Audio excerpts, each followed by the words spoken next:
¿Cómo están? Buenas tardes Buenas tardes. y Hola, buenas la tardes. más cálida bienvenida. Cada vez que empezamos este curso lo hacemos con mucha ilusión y con unas expectativas altísimas de que no se nos vayan, por favor, porque hay tanto por hacer y es tan difícil y es un desafío en el que cada paso que se dé en cualquier espacio que sea donde cada uno de nosotros puede, ¿no? Me parece que suma, ¿no? Entonces, a veces parece que es poco, pero ese poco siempre es algo. Vieron cómo es el tema vieron la arena en el mar, los médanos, esa arenita, arenita, cada granito, bueno, por eso en la medida que puedan y que les den los horarios, les pedimos que nos ilusiona que nos acompañen, ¿no? Porque es un tema en el que hay mucho por hacer, mucho estereotipo por desarraigar. Y así que bueno, recién estábamos hablando con Alejandro y les comparto un poco. Ustedes vieron que la Convención Interamericana sobre la Protección de los Derechos Humanos de las Personas Mayores eh, ha logrado la jerarquía constitucional.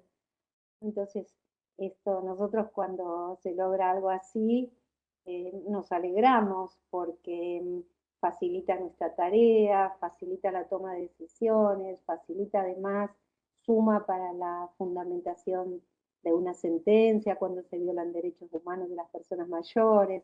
Entonces, uno se alegra genuinamente, ¿viste? Porque puede hacer un poco más. De todos modos, tanto en materia de discapacidad como de personas mayores, como de infancia, como de mujeres, como de muchos otros colectivos que sufren el fenómeno discriminatorio, bien sabemos que las consagraciones jurídicas son un elemento, ¿no? Pero no es suficiente porque la discriminación es cultural, entonces muy profunda, tiene que ver con sistemas de valores que compartimos, que están en la base de las instituciones en las que vivimos. Entonces, no es solamente que aplico la convención. En realidad, para poder aplicar realmente la convención, estos tratados lo que traen es una propuesta de transformación de la sociedad desde las bases, ¿no? Implica arrancar raíces muy profundas, ¿no? Todas las convenciones, los tratados internacionales de derechos humanos son realmente revolucionarios, transformadores. eh, entonces, claro, son muy difíciles, conmueven eh, todos los sistemas de poder. Entonces, son difíciles. Entonces, ser también conscientes para no defraudarnos, ¿no? Para no sentirnos defraudados, ser conscientes de que la tarea es enorme. Entonces, no es decir, bueno, aplico el tratado en una sentencia y ya está, transformé la sociedad. Es un paso, pero queda muchísimo por hacer, ¿no? Porque tiene que ver con eso, con valores ampliamente compartidos que sin darnos cuenta nos sesgan las decisiones, nos sesgan hasta los discursos, ¿no? Entonces, eh, este tipo de tratados para nosotros implica una especie de, sobre todo acá sí como operadores del sistema judicial, y cuando digo sistema judicial me refiero a todos, a los operadores del Poder Judicial, operadores y operadoras, y a los abogados, abogadas, las abogadas, los procuradores, las procuradoras, los asesores, los fiscales, es decir, todos los que contribuimos a que el sistema de justicia funcione. Entonces, que nos demos cuenta, que reconozcamos que a nosotros también nos pasa, es decir, que en nosotros estructuralmente también esos valores obran y dictan nuestras decisiones, eh, que vivimos inmersos en ese tipo de discursos, con ese tipo de raíces, darnos cuenta, yo creo que es un primer paso. Por eso estos tratados traen Tanto la Convención sobre Derechos Humanos de Personas Mayores como la Convención sobre los Derechos de las Personas con Discapacidad, van a ver ustedes que tienen un artículo, las dos, que se llama toma de conciencia, porque sin esa toma de conciencia sobre de qué que en la discriminación con relación a estos colectivos es estructural, es muy difícil hacer el cambio, porque primero tenemos que vigilarnos a nosotros mismos, ver a nosotros qué nos pasa, ver a partir de qué sistema de valores nosotros adoptamos las decisiones que adoptamos. El otro día veía un trabajo que se está haciendo en provincia, pero muy bien intencionado, porque todo lo que se hace en este sentido en general es bien intencionado, y sobre todo de la justicia, ¿no? Desde el sistema de justicia. Uno quiere aplicar el tratado, pero por ejemplo, le decían a la persona con discapacidad, yo te voy a proteger, le decía, yo te voy a proteger. Eso no tiene nada que ver con la protección de derechos humanos, eso es paternalismo puro. Eso es, en realidad, lo que nosotros le tenemos que decir es, yo voy a defender tus derechos, yo voy a luchar para que tus derechos se concreten, sobre todo ese derecho, ¿no?, del reconocimiento de la personalidad jurídica, de reconocerlos como sujeto de derecho, de respetar sus preferencias, de hablar de la dignidad del riesgo, es decir, todas esas cosas que son fundamentales a la hora de aplicar este tipo de convenciones tan valientes, ¿no? Entonces, si yo le digo a una persona con discapacidad en el juzgado, yo te voy a proteger, en realidad no estoy aplicando enfoque de derechos humanos, estoy aplicando el enfoque asistencial de siempre, de toda la vida. ¿No? El cuidado, porque con la palabra cuidado hay que tener mucho cuidado también, los colectivos de personas con discapacidad en el marco, ¿no?, de un enfoque de derechos, desde una perspectiva de derechos humanos, con la palabra cuidados tienen mucho cuidado, ¿eh? Porque eh, con este afán de cuidar al otro, eh, también viene la sobreprotección, y la sobreprotección es también ajena a un sistema de protección de derechos humanos, ¿no? Se trata, por eso hay que insistir mucho, cuando dice la Convención de Discapacidad de las Personas con Discapacidad, no, es la Convención sobre los Derechos de las Personas con Discapacidad, es enfoque de derechos humanos. A ver, ¿cómo se llama la Convención de las Personas Mayores? Oh, Convención de Personas Mayores para abreviar, no, porque cuidado que ahí hay muchos intereses también en que se malentienda, en que sigamos en el viejo paradigma. La convención se llama Convención Interamericana sobre la protección, no de las personas mayores, de los derechos humanos de las personas mayores. ¿Mm? ¿Por qué es tan importante esto? Porque cuando estoy diciendo que estoy protegiendo los derechos humanos de las personas mayores, lo que estoy diciendo es que las personas mayores tienen derechos, ¿m?, que el Estado, en primer lugar, cuando firma, aprueba y ratifica ese tratado y luego le da jerarquía constitucional, para colmo de los colmos, eh, se compromete, está obligado a cumplir con determinadas obligaciones que emanan de esos tratados. O sea, la persona es un sujeto de derecho y el Estado está obligado respecto de ella a cumplir determinados deberes. Y si no los cumple, ese Estado está incumpliendo con ese tratado. Y incurre en lo que ustedes habrán escuchado llamar responsabilidad internacional. Cuando se habla de tratados de derechos humanos, tengan en cuenta esto. Tratados internacionales hay, tratados internacionales convencionales y tratados internacionales de derechos humanos. ¿Cuál es la característica de los tratados internacionales de derechos humanos?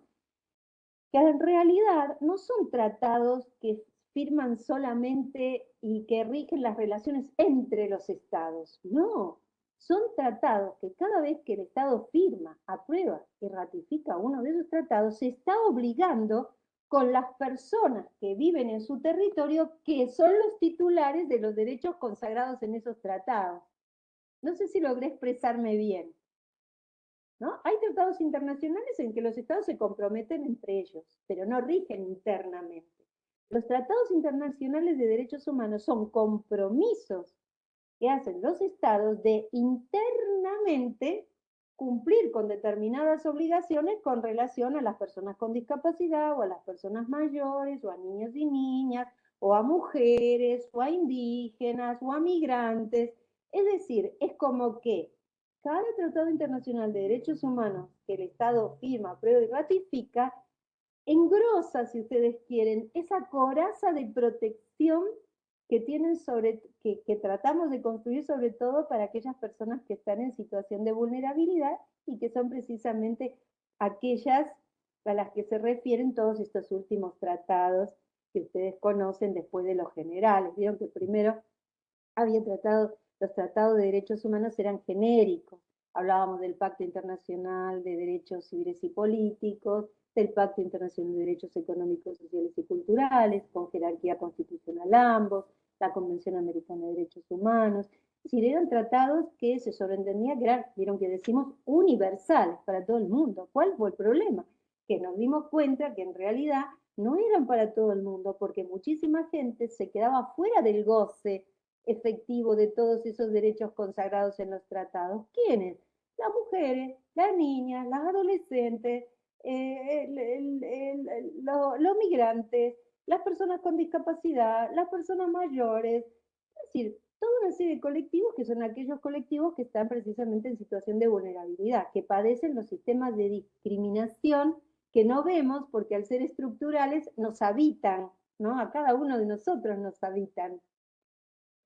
Por eso es que estos tratados implican transformaciones sociales muy profundas, ¿no? Entonces son muy difíciles de implementar, ¿no? Incurrimos en general, como siempre que hablamos de personas en situación de vulnerabilidad, incurrimos en ese sesgo paternalista, ¿no? De querer hacer el bien, esa mirada compasiva, benefactora, que no es la mirada, no es una mirada que tenga que ver con el enfoque de derechos humanos, ¿no? El enfoque de derechos humanos implica un sujeto de derecho empoderado que exige que se cumplan las obligaciones a la alimentación, a la vivienda, al trabajo, a la igualdad, a la igualdad de oportunidades en todos los ámbitos, por ejemplo, en el caso de niños con discapacidad, el acceso a la educación inclusiva. Es decir, estas obligaciones incumplidas y pendientes, ¿no? Nosotros seguimos hablando de educación especial, sin reconvertir el sistema, seguimos hablando de maestras integradoras, muy sueltos de cuerpo, cuando en realidad la Convención sobre los Derechos de las Personas con Discapacidad no está en las antípodas de una escuela integradora o de una escuela especial. La educación inclusiva es algo que va a costar mucho hacerse, ¿no? Y que además hay muchísimos intereses en el mundo que no les interesa en absoluto la educación inclusiva. Entonces, es por eso tan difícil, porque una maestra integradora de ningún modo, como decía un niño en una entrevista que había hace poco, ¿no? Dice, sí, lo que pasa es que yo me pierdo parte de la clase porque me voy con la maestra integradora, claro, se iban a un lugar aparte, mientras los chicos hacían tales y cuales cosas, ¿viste? Y entonces él explicaba cómo se iba, de alguna manera, cómo él se iba a quedar, él mismo se sentía que no formaba parte, ¿no? Por el mismo sistema, que poco tiene que ver con lo que es la educación inclusiva. Y el Comité sobre los Derechos de las Personas con Discapacidad ha elaborado una observación general muy exhaustiva explicando qué es educación inclusiva. Me pregunto, ¿por qué una convención de la jerarquía de la Convención sobre los Derechos de las Personas con Discapacidad, que tiene jerarquía constitucional, no se aplica, además no se aplica tan sencillamente, ¿no? Tan suelto de cuerpo no la aplicamos, ¿no? Seguimos hablando de maestra integradora, ¿no? De escuelas especiales, eso es segregación, eso es exclusión, ¿no? Eso es seguir reproduciendo el viejo sistema, ¿no? No es, a ver, tomando una expresión remanida, no es tomarse los derechos humanos en serio. Y sobre todo se trata de niños y niñas con discapacidad. Entonces, seamos conscientes del grado de vulnerabilidad, ¿no? que soportan estos niños y niñas, primero porque son niños, y los niños primero también es una frase, pero en la realidad los niños primero y las niñas primero es algo que cuesta muchísimo llevar a la práctica. Imagínense en el caso de las niñas y niñas con discapacidad, que en general, en gran medida también, padecen la discriminación por ser pobres, ¿no? Porque la discriminación y la pobreza, ustedes saben que se retroalimentan, ¿no? Entonces, eh, eh, reconocer que esto nos pasa es el primer paso, por eso el artículo de toma de conciencia. Reconozcamos qué nos pasa con estas cuestiones. Cuando leemos la Convención sobre los Derechos Humanos, de la Protección de Derechos Humanos de Personas Mayores, sí, todo muy bien, pero a ver, ¿qué me pasa a mí? ¿Qué sistema de valores me habita en mí? Habita en mí cuando yo decido, cuando hablo, en qué marco conceptual me muevo cuando pienso en la vejez, cuando pienso en mi propia vejez, ¿m? En el proceso de envejecimiento, cuánto sé, cuánto conozco, cuánto converso con las personas mayores sobre estas cuestiones, cuánto interactúo, cuánto en serio me las tomo.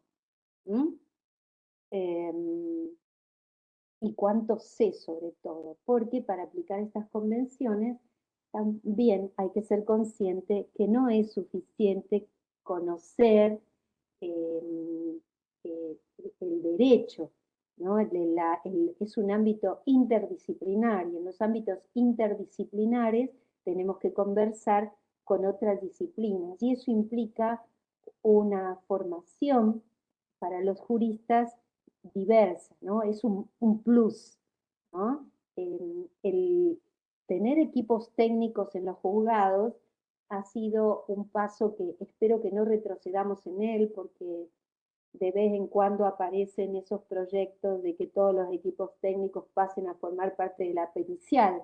Eso es una pérdida enorme en un órgano judicial porque implica que ya el juez no conversa todos los días, no confronta todos los días con la psicóloga del equipo técnico, con la psiquiatra, que cuando se escucha a un niño inmediatamente no se conversa, no se interactúa, que el juez escucha al niño y luego lo escucha el psicólogo, el juez va y le dice, mirá, yo escuché esto, escuché aquello, me hizo ruido esto, me hace ruido lo otro. Luego el psicólogo conversa o se une a la reunión, el juez se retira, se hacen ese tipo de juegos, ¿no? Que hemos aprendido en mediación, hoy hablábamos con Alejandro. Entonces, eso se pierde. Y además el juez o la jueza que interactúa con su equipo técnico y que lo respeta y que respeta esas disciplinas, es decir, que se sientan todos alrededor, como decía Calamandrei, de la misma en la misma mesa, al mismo nivel, no uno más arriba, y es decir, que los integrantes del equipo técnico no son obedientes al juez, ¿no? Entonces hay que tener cuidado con el esquema jerárquico en la relación jueces, juezas y equipo técnico, pero el juez en la medida que respete eso se enriquece muchísimo y las sentencias judiciales, las resoluciones también, porque van fundadas interdisciplinariamente, los conceptos jurídicos empiezan a estar atravesados por las miradas de las otras disciplinas, ¿no? Y esto es la interdisciplina y en sus momentos más culminantes lo que se llama transdisciplina. Uno a veces la toca así como tangencialmente en el juzgado, la transdisciplina, y dice, ¡ay, nos salió esto tan bueno! ¿Y por qué salió? Entonces se arma como una especie de ateneo y vemos a ver qué nos pasó, cómo llegamos a esa... Todo eso se perdería si el equipo técnico no estuviera trabajando al mismo nivel con los operadores judiciales. Cuando le digo juez o jueza, ustedes ya se imaginan que estoy hablando del juez, jueza, secretaria, auxiliares letrados, el personal de mesa de entrada con que estamos interactuando todo el tiempo y que están recibiendo a las personas, los que le ven la cara, ¿no? Entonces, todo eso se pierde, por eso hay que, cuando se plantean estos proyectos, lo interesante es ver quiénes son los integrantes, ¿no? Quiénes han hecho el proyecto, quiénes los han elaborado, quiénes los están discutiendo y cuál es su experiencia con relación a esas temáticas. Que no lo estén haciendo desde la pura teoría o sin haber participado o vivido la experiencia de lo que es un equipo técnico dentro de un órgano judicial. ¿Mm? Entonces, ver quiénes son los que están trabajando y, y vuelvo otra vez a la cuestión de la toma de conciencia. La interdisciplina es consustancial a todos estos sistemas de protección de derechos humanos integrales, ¿no? El operador judicial solo no puede y no se puede seguir trabajando con informes que se suman, es decir, yo como jueza recibo de un perito un informe escrito en un lenguaje médico y yo con mi lenguaje jurídico, judicial, ¿sí? ¿Cómo se encuentran esos dos mundos, esos dos marcos? ¿No? La interdisciplina precisamente lo que hace es enriquecer, ¿no? Tanto al discurso jurídico como enriquecer también a la otra disciplina. ¿No? Entonces, eso no hay que perderlo, ¿no? Trabajamos, si ustedes quieren, en las fronteras de las disciplinas, ¿no? Allí hay como un iba a hablar de Luhmann ahora, pero es interesante pensarlo ahí y después vivirlo, la experiencia, ¿no? De vivir eso. Y la experiencia solamente la podemos tener si tenemos a psicólogos, psiquiatras, trabajadores sociales, ojalá tuviéramos también sociólogos o antropólogos, como conversábamos un día en una reunión en nuestra corte provincial, sobre todo teniendo una población de migrantes tan importante como tenemos nosotros en la Argentina, en provincia de Buenos Aires. Entonces tendríamos que tener un antropólogo trabajando con nosotros para no incurrir en discriminación, para no estar aplicando valores que son los nuestros, pero no son compartidos por las personas que llegan a nuestro tribunal. Incluso que no comprenden, no llegan a comprender lo que le estamos diciendo porque no participan de los valores de los cuales nosotros participamos, ¿no? Entonces también, ¿no? Esa mirada respetuosa de la diversidad cultural, que con un antropólogo sumando a los equipos en algún ámbito de la justicia, enriquecería mucho la decisión. Entonces, que hay mucho por hacer, muchísimo por hacer. ¿Cuál es la idea de esto que les estoy diciendo para iniciar esta clase? Que nos formemos, que si vemos cursos o propuestas que tienen que ver con estos enfoques interdisciplinares, con estas otras miradas conversando con el derecho, que las sumemos porque nos van a servir muchísimo a la hora de llevar a la práctica este tipo de tratados tan ambiciosos, como dice la Corte Interamericana en sus resoluciones, que tienen vocación transformadora, es decir, buscan la transformación, buscan la Corte Interamericana en muchos casos, en muchas sentencias, en la parte relacionada con con las reparaciones, cuando se habla de la reparación integral, incluye lo que se llaman medidas correctivas o las garantías de no repetición. ¿Y qué son las garantías de no repetición? Las garantías de no repetición implican que el Estado haga reformas estructurales para modificar esos contextos que fueron precisamente los ámbitos que propiciaron los delitos en el que el Estado, los delitos internacionales en los que el Estado ha incurrido, ¿comprenden? Entonces, si en el Estado no se modifican esas estructuras, por más que el Estado quiera cumplir con esa sentencia, difícilmente va a poder, ¿no? Porque la estructura es el caldo de cultivo adecuado para que se sigan reproduciendo ese tipo de delitos. Piensen en la discriminación de género, si quieren. En la medida en que en el sistema de valores imperantes siga predominando la mirada sexista o que no nos damos cuenta que nuestras decisiones están sesgadas, que no nos damos cuenta de los estereotipos que nos atraviesan, de cómo son nuestras relaciones, de que están atravesadas por todo este tipo de valores del patriarcado. Vivimos en el patriarcado, es una realidad, haciendo enormes esfuerzos para salir de él, pero si no se transforma el Estado, es muy probable que incurra nuevamente en esos delitos internacionales. Por eso la Corte Interamericana dice medidas correctoras, ¿no? Con vocación transformadora, precisamente, para evitar que en el futuro el Estado siga incurriendo en este tipo, que se sigan repitiendo este tipo de hechos internacionales delictivos en el ámbito del Estado, ¿no? Porque si no, ¿cuál es la garantía de que no va a seguir ocurriendo?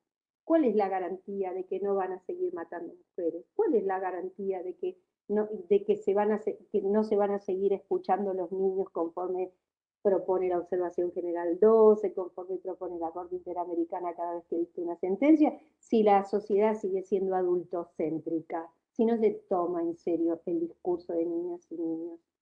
Entonces, esas son las grandes transformaciones. Por eso estos nuevos tratados tienen esos artículos denominados ya desde su título toma de conciencia. ¿Y a qué se refieren? Se refieren a percepciones. Van a ver que, ustedes fíjense, estamos en el ámbito jurídico, en el del más alto nivel, y habla de percepciones sociales el tratado, ¿no?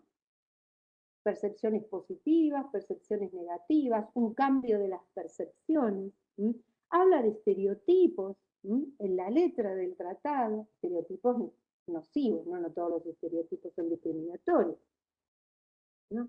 Entonces, el trabajo de toma de conciencia, este tipo de cursos, yo hoy les proponía en el mensaje de bienvenida que leyeran el texto que preparamos para fundar la propuesta del curso, ¿no? Que se refiere precisamente al capacitismo. El capacitismo en este ámbito es algo así, a ver, ustedes saben, si yo le digo sexismo, saben lo que es sexismo. Si le digo que es edadismo, ustedes comprenden que es edadismo. Si le digo que es adultocentrismo, saben que es adultocentrismo. Bueno, y capacitismo, y como decían acá en televisión española todas las noches que hay un programa de derechos de personas mayores, y edadismo, y le preguntaban a la gente, ¿qué es el edadismo? ¿Conoce hablar de edadismo? ¿Escuchó hablar de edadismo? ¿Dónde? ¿Cómo? ¿Para qué? ¿En qué sentido? ¿Para hacer qué? ¿En qué ámbito? ¿No? Entonces, porque en realidad son sistemas discriminatorios, sistemas de valores discriminatorios, que nos habitan, porque ¿dónde están los sistemas? No es que están en la estratosfera, están en la atmósfera que respiramos cotidianamente, son el aire que respiramos. ¿Sí?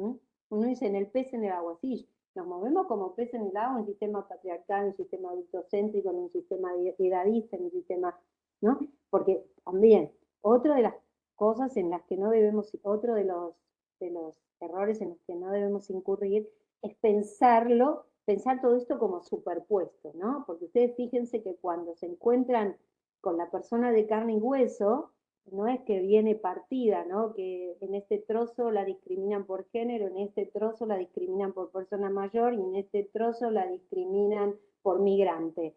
Ahí hay un cruce de sistemas discriminatorios abrumador, porque está el edadismo, el sexismo, el patriarcado, la discriminación de orden cultural o étnico, es decir, eso que llamamos, vieron, interseccionalidad. Ustedes no pueden partir y decir, en esto hay discriminación de género, en esto hay discriminación, porque en realidad la persona lo padece como una herida, ¿sí? A su subjetividad, a su personalidad.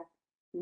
Es una discriminación, cuando decimos discriminación interseccional, es un tipo más profundo y si ustedes quieren más cruel y analíticamente más complejo, atravesado por todos esos ejes discriminatorios. Cuando uno ve una persona, lo interesante de la interseccionalidad, cuando está interiorizada, es que ya ahí, no se le, por eso a veces dicen, bueno, un curso sobre discapacidad, acceso a la justicia de discapacidad. ¿Y qué vamos a estudiar? ¿La Convención sobre los Derechos de las Personas con Discapacidad? Bueno, y sí, pero ¿y si la persona con discapacidad es una persona mayor? ¿Y si es una persona migrante? ¿Y si es una mujer? ¿Y si es una persona pobre? Ustedes fíjense ahí cuántos sistemas de discriminación o de desigualdad están operando. Entonces tengo que tener conocimiento, ¿no? Conocimiento integral, ¿no? Porque a mí lo que me importa que es la persona, que no padezca la discriminación, que no padezca la desigualdad, que no padezca en su vida cotidiana, ¿sí? Las implicancias, las heridas, el daño, la injusticia y la tragedia que implica padecer esos sistemas de discriminación. Entonces, Es interesante, por supuesto que vamos a hacer hincapié en la Convención sobre los Derechos de las Personas con Discapacidad, pero siempre eh, no reconociendo siempre y trayendo a nuestra mesa de trabajo la interseccionalidad, ¿no? Y además, ustedes piensen la riqueza que le puede aportar a, a una demanda, a un dictamen y a una sentencia poder trabajar de esta manera, ¿no? Eh, por eso, con Alejandro, más allá de que puede complejizar la propuesta, no queremos eh, evadirnos, ¿no? de esa responsabilidad. Y en todo caso, si bien son solo 4 clases, pasarles a ustedes la posta. Vieron que yo hoy les dije, pero después de que respondan a la propuesta de bienvenida, yo les pido que se guarden esa fundamentación del curso, porque allí hay muchos links, sobre todo links y bibliografía que les va a permitir a ustedes acceder a toda la información a la que nos referimos con Alejandro a lo largo del curso, ¿saben? Entonces, ustedes esos links, tienen los links con muchísima facilidad, van a acceder a las sentencias de la Corte Interamericana, a las opiniones consultivas, a los informes de los relatores del Consejo de Derechos Humanos, sí, van a poder acceder a todo. Y si no, se vuelve a veces trabajoso. ¿Mm? Entonces, bueno, esto como inicio de esta primer clase de inicio. Eh, y lo que hoy vamos a hacer es sin mucha pretensión de exhaustividad, porque tampoco quiero abrumarlos, ¿no? Y que abandone ya el curso en la primera reunión, pero por eso vamos a tratar de ordenar los materiales, ¿no? Cuando hablamos de estándares de derechos humanos para manejarnos en materia de acceso a la justicia de las personas con discapacidad, es saber cuáles son esos estándares, sobre todo cuáles son las fuentes de esos estándares para que después ustedes también puedan abrevar en esas fuentes. ¿Por qué? Para que ustedes sigan después abrevando en esas fuentes, porque el derecho internacional de los derechos humanos se caracteriza por ser dinámico, tiene una interpretación dinámica y es evolutivo, ¿no? Entonces, continuamente se está modificando, enriqueciendo, por eso hay que también prestar mucha atención a las fechas de las sentencias que ustedes van leyendo, cómo se van superando unas a otras, mismo las sentencias de la Corte Interamericana, las opiniones consultivas, las observaciones generales de los comités de los tratados de derechos humanos, incluso se van a encontrar con observaciones generales dictadas en un momento que luego han sido reemplazadas totalmente por otra observación general. Si alguno de ustedes, por ejemplo, trabaja o conoce o participa del sistema de la responsabilidad penal juvenil, no sé si alguno de ustedes lo hace. Bueno, sí, creo que alguien he visto al abrir sí, Natalia, creo que hay algunas otras personas más, pero no, que son eh, operadores del sistema de la responsabilidad penal juvenil. Bueno, no tiene tantos años. Eh, y en esa oportunidad, el Comité sobre los Derechos del Niño dictó inmediatamente una observación general sobre todas estas cuestiones, que era la número 10, y con esa observación general del Comité sobre los Derechos del Niño se trabajó a nivel local para organizar el sistema de responsabilidad penal juvenil, la 13634, y en el Consejo de la Magistratura, por ejemplo, dentro de la bibliografía, para presentarse a los exámenes, a los concursos, estaba la observación general número 10, ¿no? Porque es fuente de estándares de derechos humanos en la materia.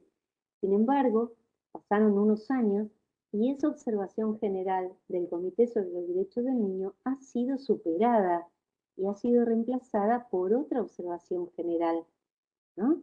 Entonces es interesante ver esto.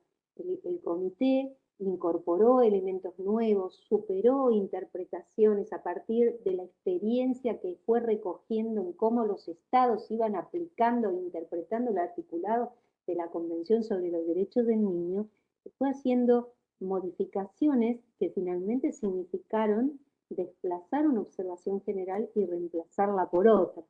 ¿Se dan cuenta? Entonces, por eso yo les digo que hoy hablamos de determinadas observaciones generales, de determinadas sentencias de la Corte Interamericana, y en la medida en que ustedes empiecen a estudiar este tema a partir de este curso o de otros, y lo empiecen a seguir, van a ver cómo se van a ir, cómo se superan y se enriquecen los conceptos, cómo aparecen conceptos nuevos, ¿no? Y cómo se va perfeccionando ese sistema.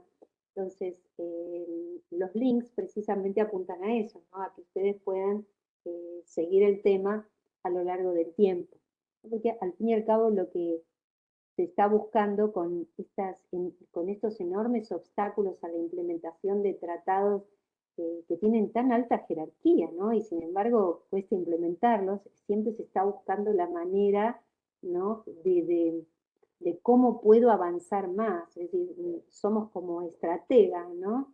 Que están buscando distintas tácticas, a ver cómo avanzo, por dónde avanzo mejor, cómo lo logro, ¿no? ¿Cómo logro convencer a la Cámara, por ejemplo, que es la jueza de primera instancia?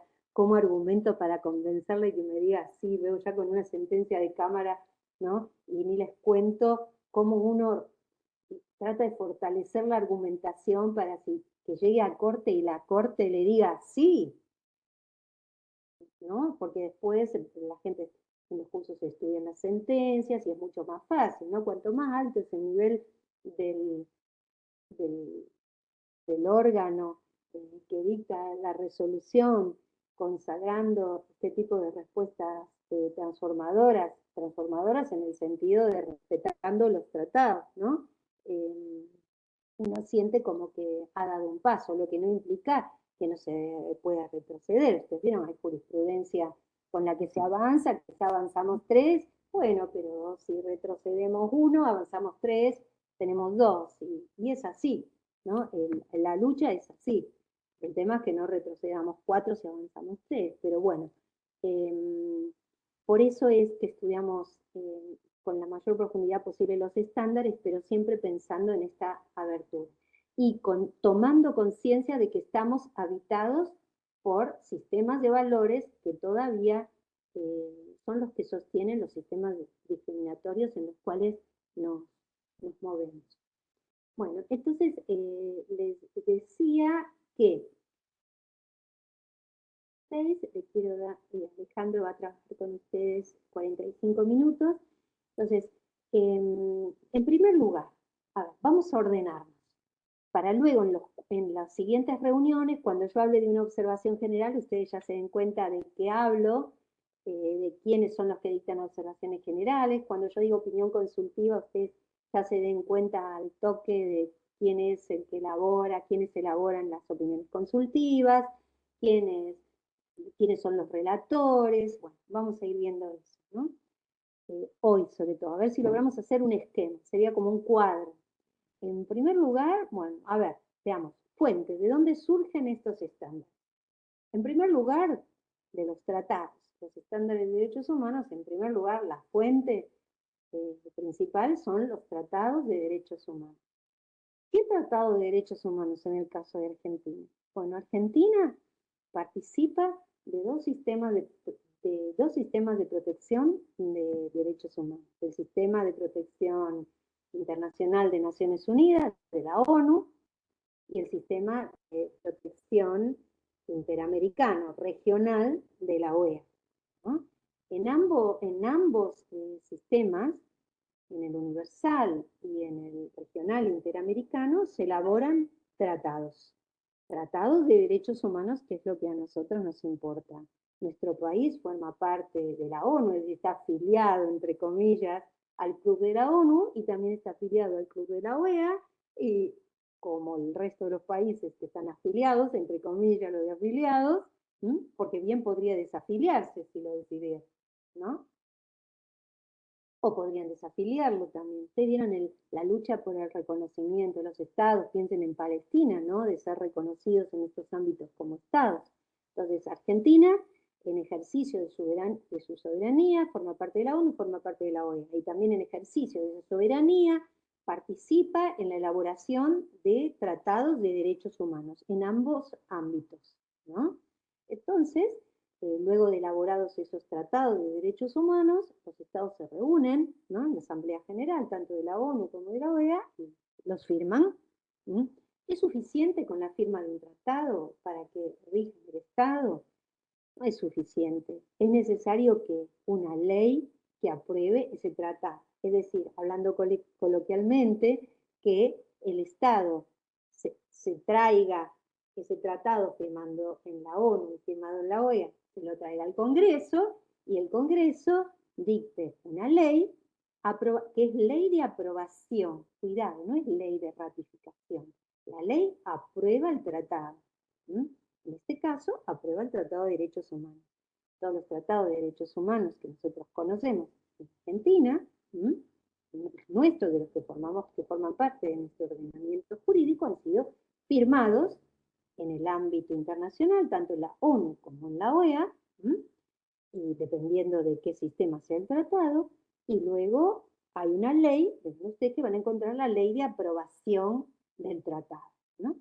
Luego esos documentos se presenta el Poder Ejecutivo, después en la Secretaría de la ONU, en la Secretaría de la OEA, y con posterioridad, en algunos casos también le damos jerarquía constitucional. Ustedes han visto que hay tratados internacionales de derechos humanos a los que la Argentina le ha dado jerarquía constitucional también por ley, o sea, otra ley. Entonces, por ejemplo, la Convención sobre los Derechos de las Personas con Discapacidad ha sido firmada por el Estado en el ámbito de la ONU, porque es una convención internacional. La Convención sobre los Derechos de las Personas con Discapacidad es una convención que pertenece al sistema universal internacional de la ONU, de Naciones Unidas.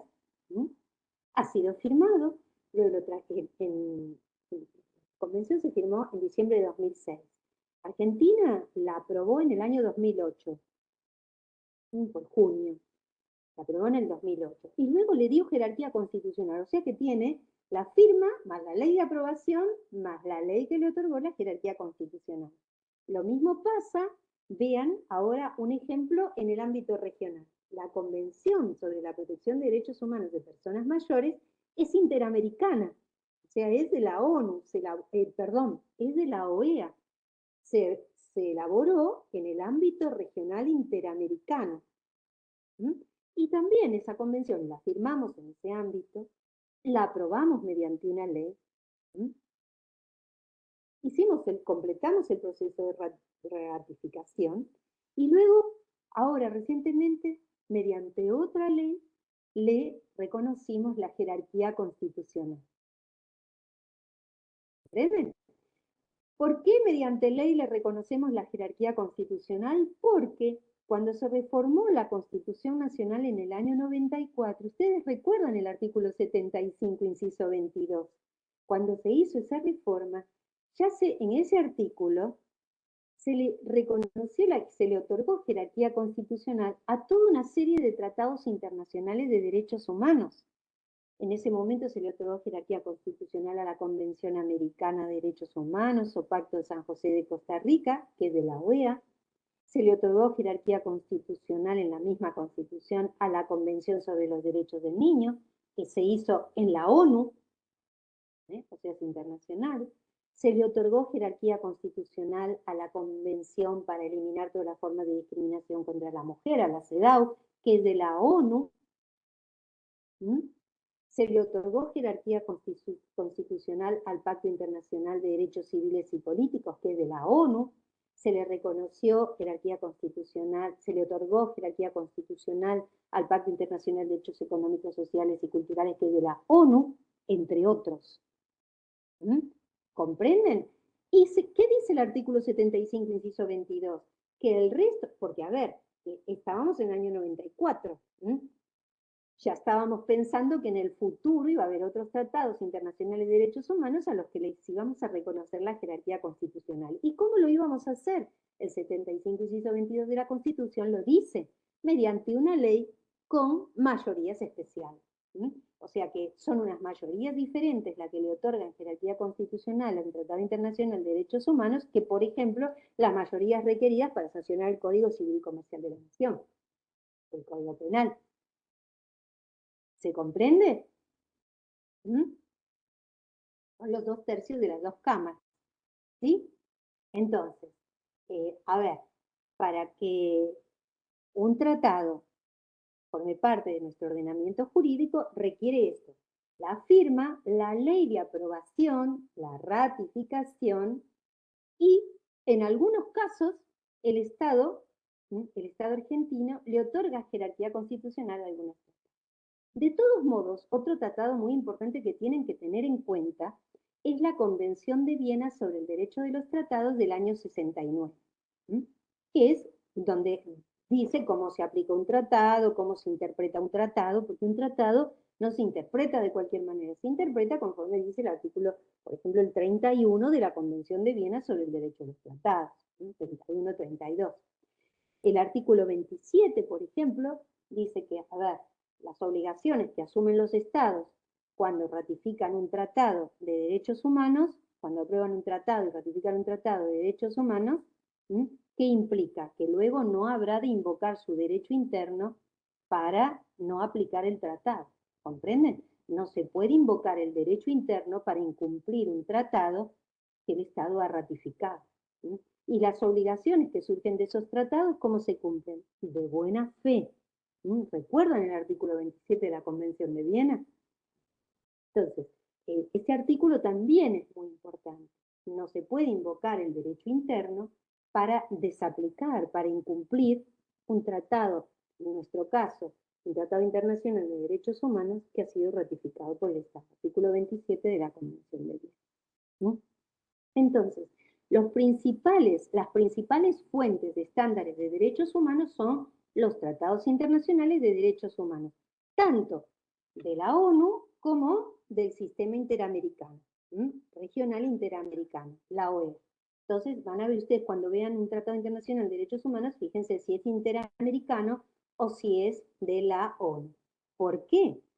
Es muy importante que los identifiquen, aunque no diga internacional en el texto. Por ejemplo, la Convención sobre los Derechos del Niño no se llama Convención Internacional sobre los Derechos del Niño, se llama Convención sobre los Derechos del Niño. Le podemos poner internacional para aportar el dato a quien no lo sepa que es de la ONU, ¿no? Pero la convención no se denomina así, los tratados tienen sus propias denominaciones y a veces se discute mucho sobre cómo se va a denominar un tratado. ¿No? No es una cuestión de menor importancia. Por ejemplo, en materia de personas mayores, personas de edad, personas mayores, por ejemplo, acá en España los viejos dicen, no, nosotros queremos ser los viejos y las viejas.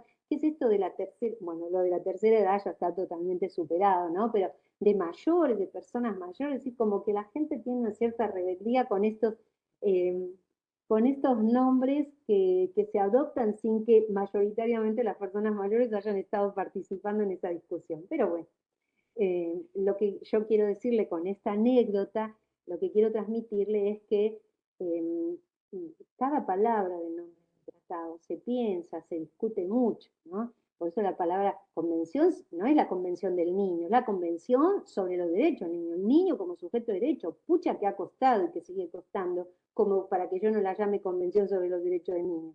¿Eh?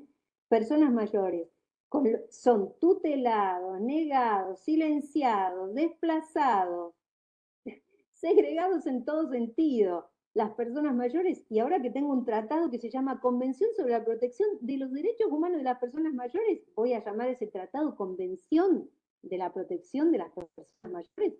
No, no, porque se me escapa la mirada de derechos humanos, se me escapa esa bandera que tengo de lucha, ¿no? Para militar por los derechos humanos de las personas mayores, por ellas como sujeto de derecho, por ellas para que puedan tomar decisiones con apoyo, porque el apoyo no es una figura sola de la Convención sobre los Derechos de las Personas con Discapacidad, está consagrada en un artículo de la Convención Interamericana sobre la Protección de Derechos Humanos de las Personas Mayores, copiado del artículo 12 de la Convención sobre los Derechos de las Personas con Discapacidad. No se olviden de esto. En el artículo 30, no me equivoco, Alejandro, no en el 30 es 30. El artículo 30 de la Convención Interamericana sobre la Protección de los Derechos Humanos de las Personas Mayores es calcado el artículo 12 de la Convención sobre los Derechos de las Personas con Discapacidad, que es este de la toma de decisiones con apoyo. Es decir, a ver, le reconozco su personalidad jurídica plena y en el caso de que necesiten un apoyo y en la medida que lo puedan necesitar, tendrán su apoyo para poder ejercer ese derecho, ¿no? Que eso es lo que dice el 12 de la Convención, que luego veremos también con más detalle. Pero los nombres, ¿no? Entonces, les decía a ustedes que, entonces, nuestras fuentes son los tratados de la ONU y de la OEA, con independencia si la palabra interamericano o regional, por ejemplo, en la Convención Americana se llama Convención Americana de Derechos Humanos, pero por ejemplo, también la denominamos Pacto de San José de Costa Rica, ¿no? Bueno, Costa Rica es americana también, ahí, ¿no? La Convención de Belém do Pará, por ejemplo, ¿no? ¿De qué ámbito es? De la OEA, ¿sí? La Convención Interamericana para prevenir y sancionar, ¿sí?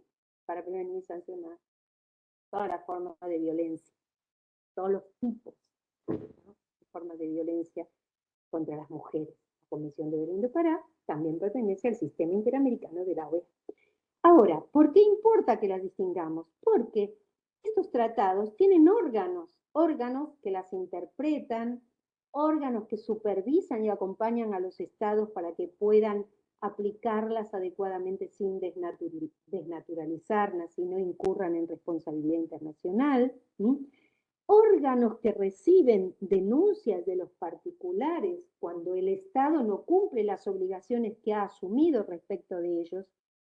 Vieron que yo les decía que lo que caracteriza un tratado de derechos humanos es que el Estado, no es que son tratados entre los Estados solamente, el Estado se compromete con las personas que viven en su territorio, se compromete con niños y niñas que viven en su territorio, se compromete con personas mayores que viven en su territorio, se compromete con migrantes que viven en su territorio, a respetarles sus derechos y cumplir determinadas obligaciones.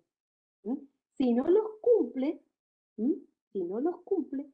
esas personas pueden, dados los pasos necesarios previos exigidos, llegar a distintos órganos del ámbito interamericano o del ámbito de la ONU internacional, universal, y denunciar el incumplimiento del Estado de esos tratados. Ahora, es importante saber a qué sistema pertenece el tratado, porque según que sea de un sistema o de otro sistema, tiene órganos distintos. Entonces, ahora vamos a ver cuáles son esos órganos. En el caso del sistema universal, de la OEA, Sistema Internacional de Derechos Humanos, y en el ámbito regional interamericano de derechos humanos.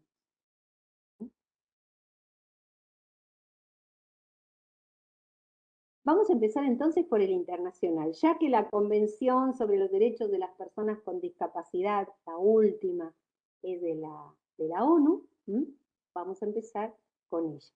Pero en general, todo lo que digamos sobre la Convención sobre los Derechos de las Personas con Discapacidad sirve y es aplicable con relación a este tema de los órganos para el resto de los tratados de derechos humanos de la ONU. Los tratados internacionales de Naciones Unidas se caracterizan por tener un órgano que se denomina órgano del tratado. Esa es la forma abreviada, en realidad es la abreviatura de órgano creado en virtud del tratado. ¿Sí? Esos órganos del tratado son los comités, se llaman comités. Órgano del tratado o órgano creado en virtud del tratado. La Convención sobre los Derechos de las Personas con Discapacidad tiene su comité, que es el Comité sobre los Derechos de las Personas con Discapacidad. La Convención sobre los Derechos del Niño, que también pertenece a la ONU, tiene el Comité sobre los Derechos del Niño. Luego vamos a ver qué hacen estos comités. ¿Por qué? Porque precisamente toda la tarea que ellos desarrollan, toda esa documentación que ellos elaboran como resultado de su tarea, también son fuente importantísima de estándares internacionales de derechos humanos. De estándares de derechos humanos. Entonces, a ver, la Convención para eliminar todas las formas de discriminación contra la mujer, la CEDAW, la denominamos CEDAW por sus siglas en inglés, también tiene su comité, que es el CEDAW, el Comité para eliminar todas las formas de discriminación contra la mujer, la discriminación contra la mujer. La Convención sobre la discriminación de raza también es de la ONU, tiene su comité contra la discriminación de raza. ¿Sí? En el caso de la tortura es exactamente lo mismo, la Convención contra la tortura. En el caso de las personas y familiares, de los migrantes y familiares, también tienen su propio comité. En general, por ejemplo, el Pacto Internacional de Derechos Económicos, Sociales y Culturales, también tiene su Comité de Derechos Económicos, Sociales y Culturales. Como ustedes habrán visto, los comités se denominan igual que se denomina el tratado, en virtud del cual han sido creados. Salvo uno. Hay un tratado que es el Pacto Internacional de Derechos Civiles y Políticos. Ese tratado tiene un comité que no se denomina Comité de los Derechos Civiles y Políticos, se denomina Comité de Derechos Humanos. Tengan cuidado, porque se denomina así, pero no lo confundan con Consejo de Derechos Humanos, que es del ámbito de la ONU, pero es otra cosa. ¿Sí? No lo confundan con la Comisión Interamericana de Derechos Humanos, por favor, porque es un comité igual que el Comité de los Derechos del Niño, que el Comité sobre los Derechos de las Personas con Discapacidad, que el Comité para eliminar la discriminación contra la mujer. Lo que ocurre que en ese caso, estamos hablando de los dos grandes pactos, el Pacto Internacional de Derechos Civiles y Políticos y el Pacto Internacional de Derechos Económicos, Sociales y Culturales. El primero, el hermano mayor, que era el Pacto Internacional de Derechos Civiles y Políticos, tiene un comité que se llama Comité de Derechos Humanos. Todos los demás tratados de derechos humanos de la ONU se denominan en forma homóloga al tratado. ¿Sí? ¿Quedó claro? ¿Eso? ¿Me expliqué bien? Bueno. Ahora, ¿qué es lo que hacen estos comités? Estos comités también son fuentes de estándares de derechos humanos. ¿Sí? Entonces, es muy importante conocer qué hacen, dónde están, ¿no? Entonces, tengan en cuenta conceptualmente lo siguiente, que a los estándares internacionales consagrados en los tratados de derechos humanos, hay que sumarle todos aquellos otros estándares que generan los órganos de esos tratados cuando los interpretan. ¿Sí? Esos estándares versan sobre criterios interpretativos que permiten ir precisando, ir perfeccionando, ir enriqueciendo el contenido de los derechos que están en la letra de los tratados. No solo el contenido de los derechos, sino también de las obligaciones que se desprenden de esos derechos consagrados en los tratados. Son derechos de las personas que viven en el territorio del Estado y obligaciones que el Estado tiene con relación a esas personas, que cuando las incumple, incurre en responsabilidad internacional. Por eso es tan importante conocerlos. Y recuerden este concepto de interpretación dinámica y evolutiva, ¿no? Eso es muy importante tenerlo en cuenta.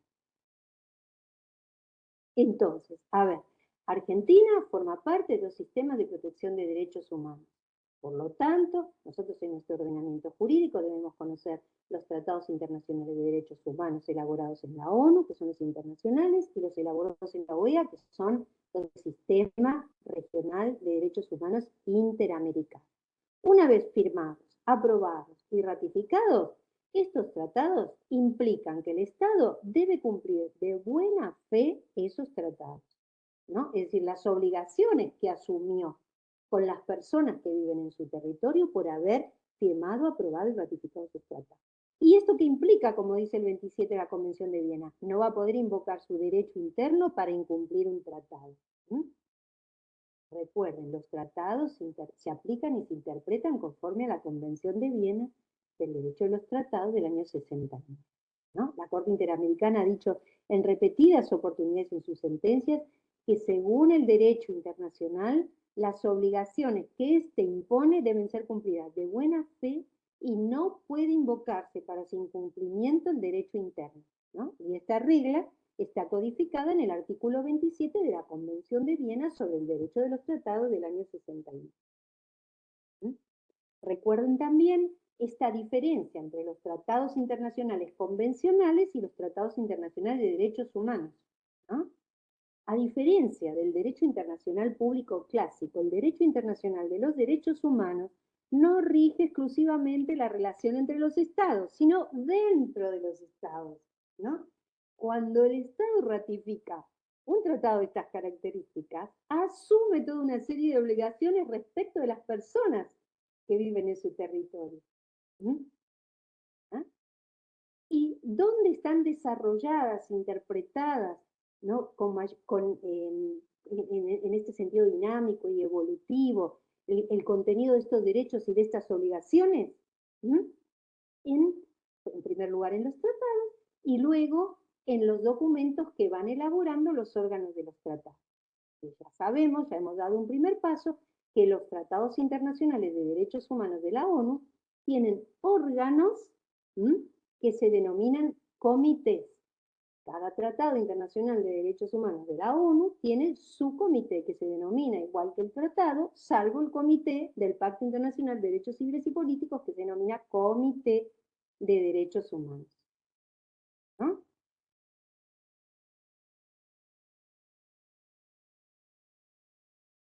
¿Sí? Pues, en realidad, el tratado en el que vamos a profundizar más, que es la Convención sobre los Derechos de las Personas con Discapacidad, es difícil de implementar, lo mismo que el de niños y niñas, y lo mismo que el de personas mayores, porque lo que trae es un cambio de paradigma en el tratamiento jurídico de la discapacidad enorme, ¿no? Porque lo enfoca como un ejercicio de derechos humanos. Entonces, en general estamos acostumbrados y tenemos interiorizado el concepto de discapacidad desde el modelo médico. Es muy difícil esto, lo que propone la Convención, que es esta mirada desde el enfoque de derechos humanos, ¿no? Y a partir ya de los años 80 del siglo pasado, el siglo XX, se comenzó a caminar en este sentido para cambiar el paradigma y a trabajar por lo que se llama el modelo social de la discapacidad. El modelo social de la discapacidad centralmente lo que dice es que lo que origina la discapacidad, después vamos a ver el concepto de discapacidad, ¿no? Van a ver que para algunas personas que no están en el tema casi contracultural, es decir, desconocido totalmente, porque uno lo asocia a cuestiones médicas, a cuestiones de enfermedad, a cuestiones de déficit, ¿no? Y lo que la Convención propone se hallan las antípodas. Entonces, el modelo social lo que está diciendo es que lo que origina las causas que originan la discapacidad no son científicas, sino son sociales, son los obstáculos sociales, ¿no? Las barreras sociales, las que impiden que las personas con discapacidad ejerzan sus derechos y puedan vivir sus vidas con dignidad, que esa es la gran preocupación, ¿no?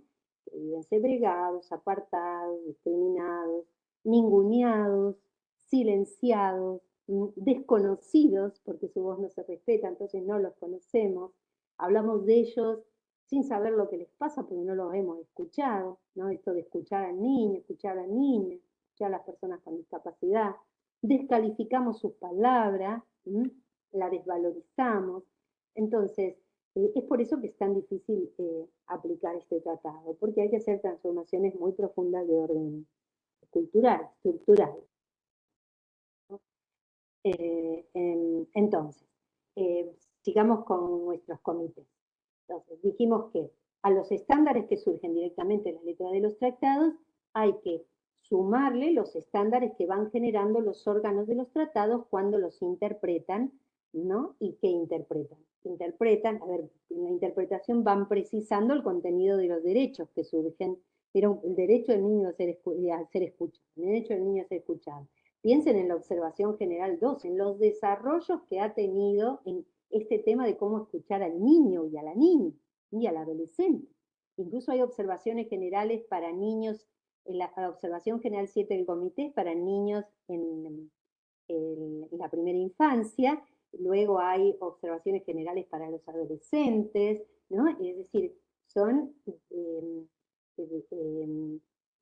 desarrollos que debemos conocer, no es solo leo el artículo 12, por ejemplo, de la Convención de los Derechos del Niño y ya está. A ver, ¿qué significa libremente? Que el niño debe expresarse libremente. ¿Qué es libremente? A ver, ¿qué dijo el comité? ¿Qué dijo la Corte Interamericana Natala Rifo sobre esto de que hay que escuchar a los niños, que los niños se deben expresar libremente? ¿Qué significa libremente? Es decir, cada palabra ha tenido un desarrollo y tiene su propio estándar y ese estándar ha evolucionado. ¿Sí? Entonces, en materia de discapacidad pasa lo mismo. Lo que ocurre que ya, como es una convención muy moderna, en su propio preámbulo dice lo siguiente: la discapacidad es un concepto que evoluciona. Y con eso, ya está.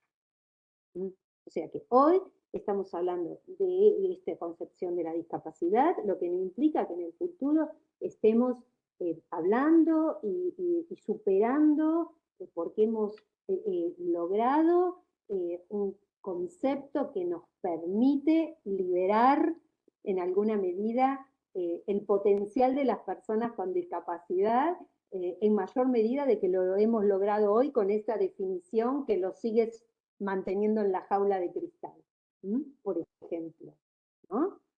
Entonces, tengan en cuenta que los estándares generados por estos órganos de los tratados, ¿no? Y por el mismo tratado, evolucionan en forma progresiva. Por eso decimos que los tratados de derechos humanos son instrumentos vivos. ¿Han oído hablar de esto? ¿No? Precisamente que los estándares generados por los órganos internacionales evolucionen en forma progresiva es lo que convierte a los tratados de derechos humanos en instrumentos vivos. El derecho internacional de los derechos humanos es derecho vivo, que va revitalizando su contenido son los derechos y obligaciones que surgen del tratado, los derechos de las personas que padecen discriminación, que padecen vulneración de sus derechos humanos, y las obligaciones del Estado, incluso de los particulares, ya les anuncio, respecto de las obligaciones que surgen en virtud de los derechos reconocidos en esos tratados. La Corte Interamericana, tomándolo del Tribunal Europeo de Derechos Humanos, dice que de esta manera, ¿no?, se acompaña la evolución de los tiempos y las condiciones de vida actuales. ¿Está? Entonces, recuerden, los comités de los órganos, que son los órganos de los tratados de la ONU, son otra fuente proveedora de estándares que además evolucionan y convierten al derecho internacional de los derechos humanos en derecho vivo, que se está revitalizando continuamente. Ustedes piensen que el camino de la dignidad humana es muy difícil. ¿Ya? Entonces, en la medida que vayamos logrando que en cada vez mayores ámbitos se vivan vidas dignas, tiene sentido esta lucha, ¿no? Desde el punto de vista conceptual, ¿no? No olviden que muchas veces no podemos pensar y concebir o no podemos percibir algunas realidades porque estamos presos de nuestros conceptos, ¿no? De conceptualizaciones muy, muy arraigadas, ¿no? En la medida que no salgamos de ellas es muy difícil aventurarnos en otros marcos, ¿no? Pero una vez dado el salto, piénsenlo como las órbitas, ¿no? Cuando saltás de órbita, bueno, es otro marco para pensar el mundo y la sociedad. Entonces, cuando se da el salto, se abren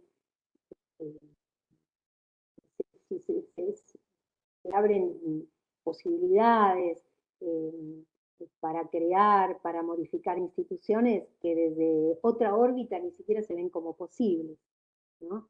Entonces, recuerden, en el caso de la Convención de la ONU sobre los derechos de las personas con discapacidad, en el artículo 34, precisamente crea el Comité sobre los Derechos de las Personas con Discapacidad, que tiene diversas funciones. Ahora me voy a referir a las funciones de los comités, y allí me voy a detener, porque quiero que se lleven esto, porque todos los comités tienen esas funciones, ¿no? Pero si la tengo que resumir, ¿qué hacen los comités?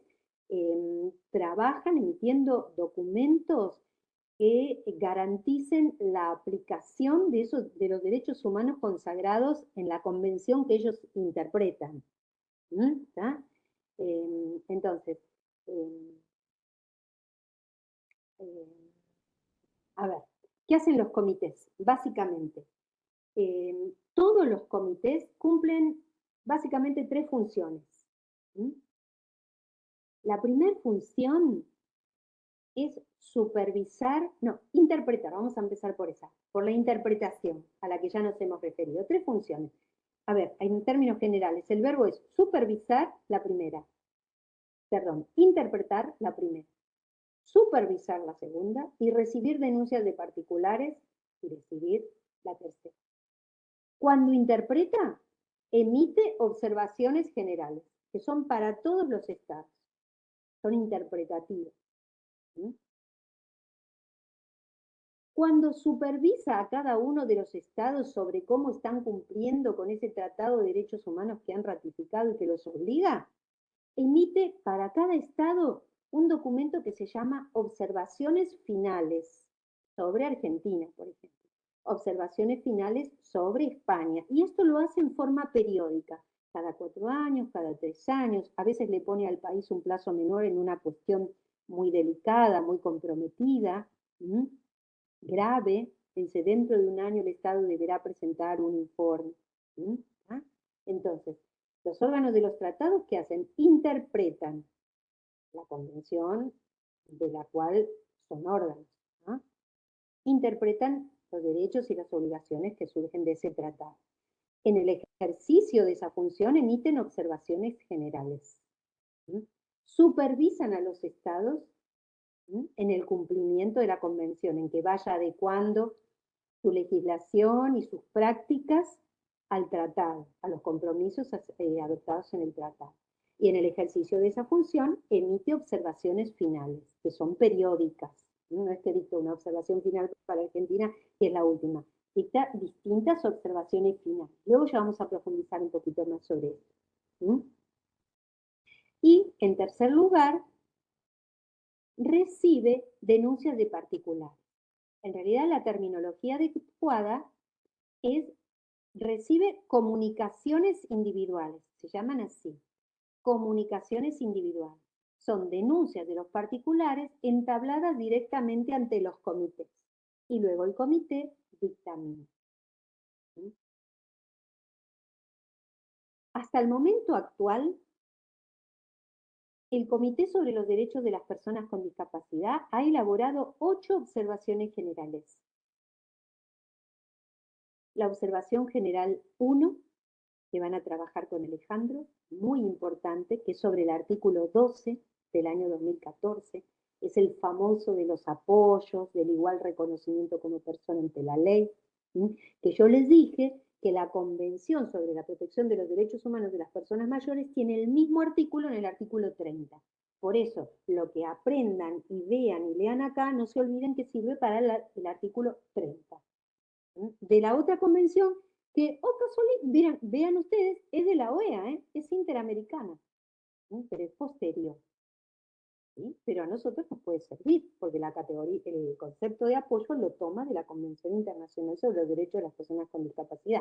Porque entre los sistemas de protección de derechos humanos, eso también ha ocurrido con la evolución, entre ellos es como que se fertilizan, ¿no? Se relacionan, tienen un diálogo muy fecundo. Ustedes van a ver cómo la Corte Interamericana de Derechos Humanos cita al Tribunal Europeo de Derechos Humanos, cómo la Corte Interamericana de Derechos Humanos cita a los comités de la ONU, a los relatores de la ONU, ¿no? Y lo mismo se hace en el ámbito europeo y en el ámbito universal de la ONU.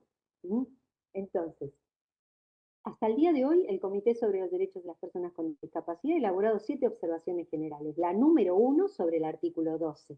Yo ya les agregué un documento donde están comentadas todas las observaciones generales en forma general, claro, porque serían varios tomos si lo hiciéramos de otro modo, pero es un texto muy útil.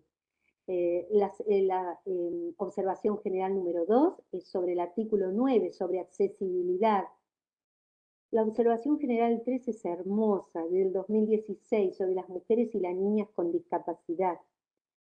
De esta observación general 3, les recomiendo, no quiero equivocar, pero creo que es el párrafo 16.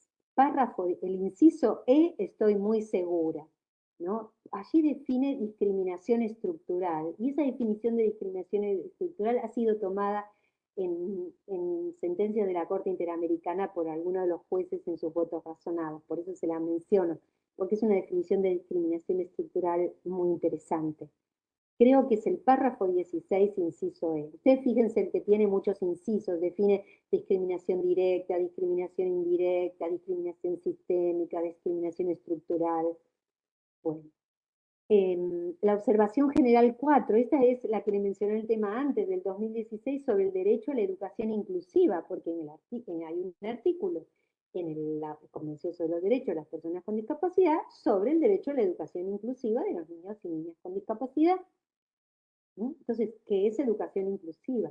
Allí también hay un párrafo, creo que es el 11, después vamos a verlo con precisión, pero es el 11, sí, es el 11, donde distingue qué es segregación, qué es integración, qué es inclusión, ¿no? Son conceptos que hay que distinguir, porque no es todo lo mismo. Para que podamos conversar con cada vez mayor, es decir, buscando superar, ¿no? Buscando superar conceptos no por el afán de superarlos, sino por el afán de encontrar algo que efectivamente nos permita que los tratados logren el efecto útil, útil, ¿no? Efecto útil del tratado, es decir, que se cumpla, que sea una realidad en la vida cotidiana de las personas. Eso es el efecto útil de los tratados. También es un concepto jurídico, ¿sí? El efecto útil de los tratados. Uno busca todo el tiempo, no es que busca ser sutil por la sutileza misma, sino en pos de que esas vidas dignas que nosotros estamos buscando, cuáles son los instrumentos que nos permiten, ¿no? Construir esto tan difícil. Observación general 5, sobre el derecho a vivir de forma independiente y a ser incluido en la comunidad. No. Sí.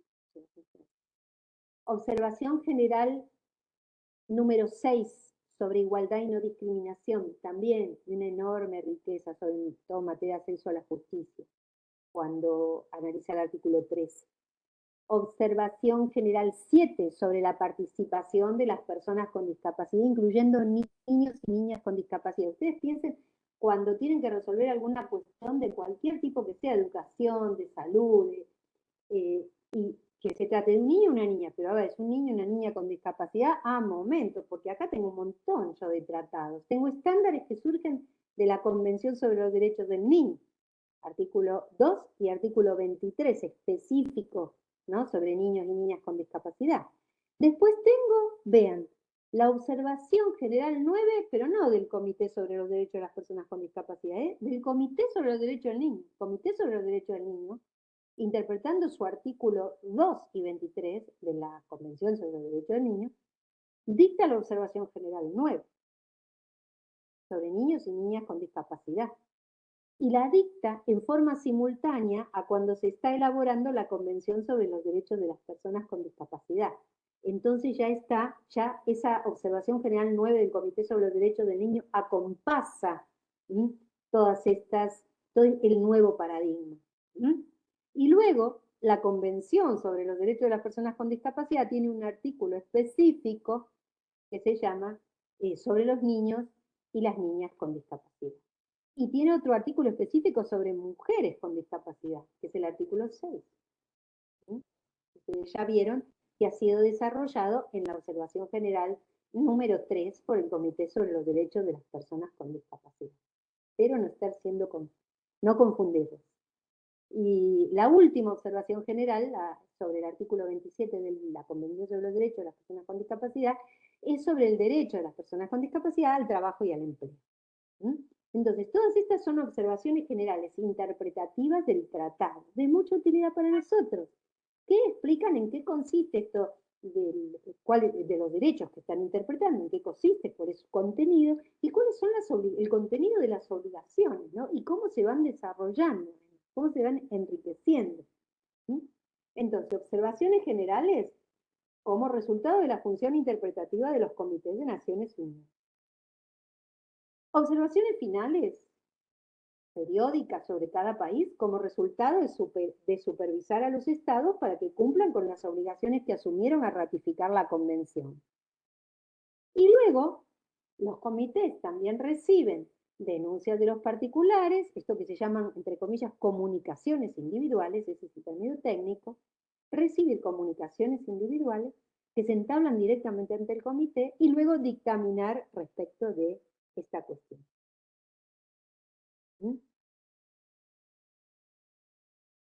Entonces, el comité en las observaciones generales, insisto mucho en las observaciones generales porque son muy útiles para trabajar, porque ahí desarrolla directrices de cómo se deben interpretar e implementar los artículos de la Convención, pero de una manera que sea compatible con el enfoque de derechos humanos de las personas con discapacidad, ¿no? Desde una perspectiva asistencial,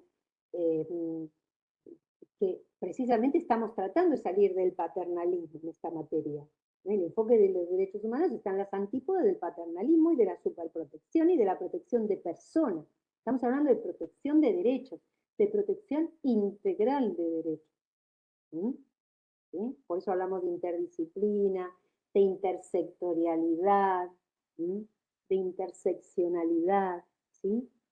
Entonces, para poder alcanzar, es decir, porque es muy difícil alcanzar el fenómeno discriminatorio, alcanzar en el sentido de darle el golpe el golpe final, muy difícil. Entonces uno busca interseccionalidad, es decir, ¿cómo hago para llegar, ¿no? Para lograr precisamente el efecto útil de los tratados de derechos humanos, que es el proyecto de la dignidad humana para la humanidad, ¿no? De que la humanidad, toda la humanidad, ¿no? No una parte muy reducida de la humanidad, ¿sí? Tenga una vida digna. Muy difícil, sobre todo en esta época donde gran parte de la población ya está discriminada por la pobreza, por las situaciones de pobreza en las que se hacen inmersos. Entonces, hasta ahí los documentos, algo más quiero agregar.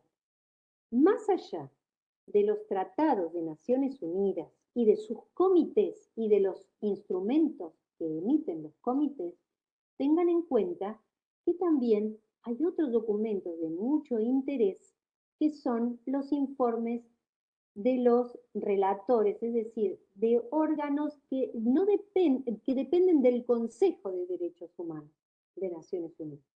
Por eso les dije, no confundan Comité de Derechos Humanos que es del tratado con el Consejo de Derechos Humanos de Naciones Unidas, del que dependen las relatorías y los grupos de trabajo. ¿Sí? Esos informes también son importantes como fuente de derechos humanos porque ustedes, como fuentes de estándares de derechos humanos, como ustedes lo verán en resoluciones de las Cortes Interamericanas, de los comités, y todos entre ellos se citan en esta fertilización cruzada, ¿no? En este diálogo que cada vez es más proficuo, ¿no? Bueno, otro punto que no quiero dejar de mencionar, que siempre lo menciono y hoy no quiero dejar de hacerlo, y perdí gran parte de la clase de Alejandro, pero la próxima vez me comprometo una hora, voy a trabajar yo y otra hora va a trabajar él. Entonces, solamente quiero agregar esto. Hay dos principios claves de derecho internacional, en el derecho internacional de los derechos humanos, que explican en buena medida el dinamismo que caracteriza a la interpretación de estos tratados efectuados por los órganos internacionales. Siempre en aras de perfeccionar la protección ampliándola, ¿no? ¿Qué se busca? Mayor acceso, mayor participación, mayor protección. Entonces, estos principios ustedes los conocen. Uno es el que antes denominábamos principio pro homine, en lenguaje sexista, y hoy denominamos principio pro persona. El principio pro persona y el otro principio es el principio del desarrollo progresivo. El principio pro persona, anteriormente denominado pro homine, se lo menciono porque lo pueden encontrar en alguna bibliografía previa o en alguna otra bibliografía actual, pero que no tiene la preocupación por la terminología sexista, ¿no? Que no le preocupa esta cuestión de las palabras cuando nosotros estamos muy preocupados por las palabras. Pero bueno, sigo escuchando principio pro vos mismo, lo sigo escuchando. Entonces, el principio pro persona es precisamente el principio interpretativo, el clave del sistema de protección de derechos humanos. Lo van a encontrar consagrado en todos los tratados de derechos humanos, en la Convención sobre los Derechos del Niño, en la Convención Americana es el artículo 19, en la Convención sobre los Derechos de las Personas con Discapacidad es el artículo 4, y en todos los tratados de derechos humanos está consagrado este principio, el principio pro persona. Es el principio regulador, ¿no?, del derecho internacional de los derechos humanos. Y yo creo que es la mayor salvaguarda que tienen las personas ante el poder, y también lo tenemos consagrado, ¿saben dónde? En una ley local, que es la ley de salud mental, en el artículo 1. Otra ley también muy comprendida. Porque claro, precisamente es una ley que está en el marco de estos enfoques, ¿no? Entonces, claro, es muy difícil de comprenderla desde solamente la mirada médica, clínica. Entonces, a ver, principio pro persona. Se puede legislar pro persona, se puede administrar pro persona, es decir, gestionar, como se habla tanto hoy. Se puede resolver pro persona, o no, o no. ¿En qué consiste? En términos muy simples, consiste en aplicar la ley que protege más. Lean el artículo 41 de la Convención sobre los Derechos del Niño, lean el artículo 29 de la Convención Americana de Derechos Humanos, lean el artículo 4 de la Convención sobre los Derechos de las Personas con Discapacidad, ¿no? Por ejemplo, el artículo 41 de la Convención sobre los Derechos del Niño. ¿Qué le está diciendo la Convención de los Derechos del Niño al Estado parte que la ratificó? Le dice, Estado parte, no me aplique. No me aplique a pesar de haberme ratificado. Si usted tiene alguna norma en su derecho interno del nivel que sea, o si usted tiene en su derecho interno alguna norma del derecho internacional vigente que sea más conducente a la realización de los derechos del niño. No me aplique a mí, aplique esa norma, que sea una norma local de jerarquía a nivel municipal, que consagra una solución más conducente a la realización de los derechos del niño, por supuesto desde un enfoque de derechos, ¿no? No desde una mirada o asistencialista. Eso dice el 41, léanlo. Dice, no se aplicará esta convención si el Estado tiene alguna norma de derecho interno del nivel que sea, o algún otro tratado del derecho internacional que haya ratificado y que sea más conducente a la realización de los derechos del niño. Es muy importante este artículo, este principio. Entonces, esto con relación a la aplicación de la ley. Con relación a la interpretación, siempre habremos de optar por la interpretación más amplia de un derecho. Cuando estoy interpretando un derecho consagrado en una norma, tengo que interpretarlo de la forma más amplia. ¿Sí? Recuerden la observación general 14 sobre el interés superior del niño, por ejemplo, ¿no? Suponiendo que lo que yo esté interpretando es una cláusula, una restricción que hay una norma o que hay en una norma o una limitación a un derecho. Entonces la interpretación que voy a hacer va a ser la más restrictiva que cupiera, la interpretación más restrictiva de esa restricción a un derecho. Es muy importante esto. Y en materia de procedimientos, siempre interpretando la norma procesal de modo que se garantice el derecho, pero no incurriendo en interpretaciones ritualistas. Precisamente es a la luz de este principio pro persona que los órganos internacionales, los comités, van extrayendo nuevos elementos ante nuevas lecturas del tratado y derivan en nuevos conceptos, nuevas conceptualizaciones. El ejemplo de la observación general 10 sobre el sistema de justicia juvenil al que me referí, que tanta trascendencia tuvo para la creación del fuero de la responsabilidad penal juvenil local, de sus órganos y del procedimiento de la 13634. Y fue sustituido, reemplazado por la observación general 24 del Comité sobre los Derechos del Niño. ¿Y qué dice el Comité? que la actualización se fundó en la jurisprudencia reciente del comité y en los nuevos estándares sobre el tema y en el avance de las nuevas prácticas. El otro principio es el principio de desarrollo progresivo, que lo que dice es que en materia de derechos humanos no se puede ir para atrás.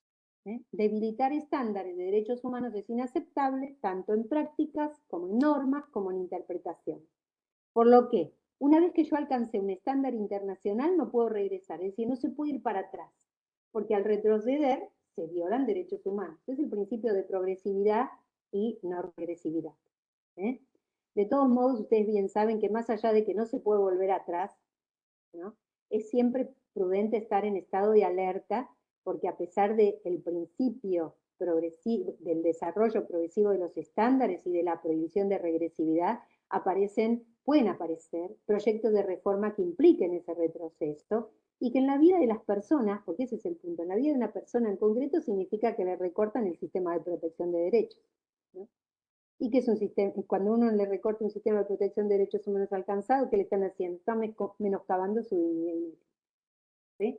Entonces, bueno, hoy nos quedamos acá, en los órganos denominados comités, que son precisamente los órganos de los tratados de Naciones Unidas. La próxima reunión comenzamos con el sistema regional americano, y entonces ahí nos vamos a ocupar de los órganos de esos tratados del sistema regional interamericano de la OEA.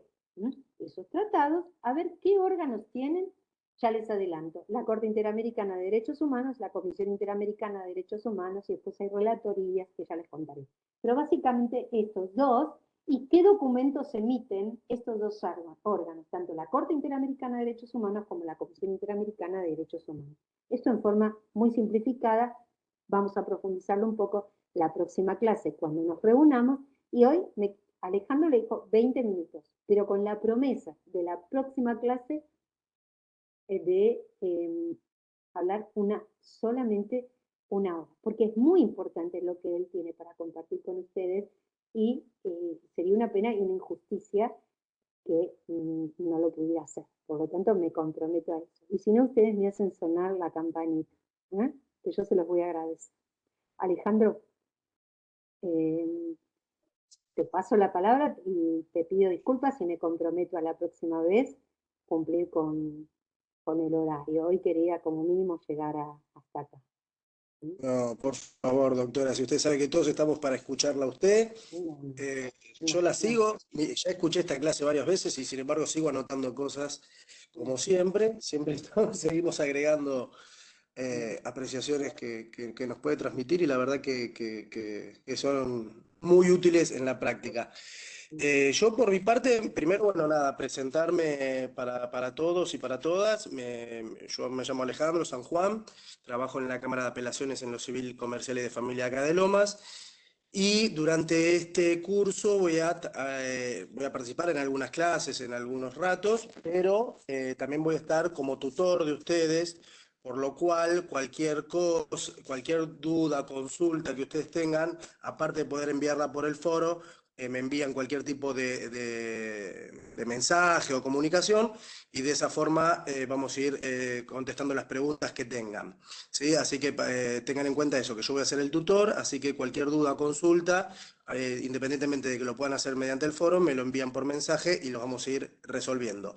Salvo cuestiones que sean de tipo técnicas, que eso, bueno, lo maneja el área técnica de la escuela.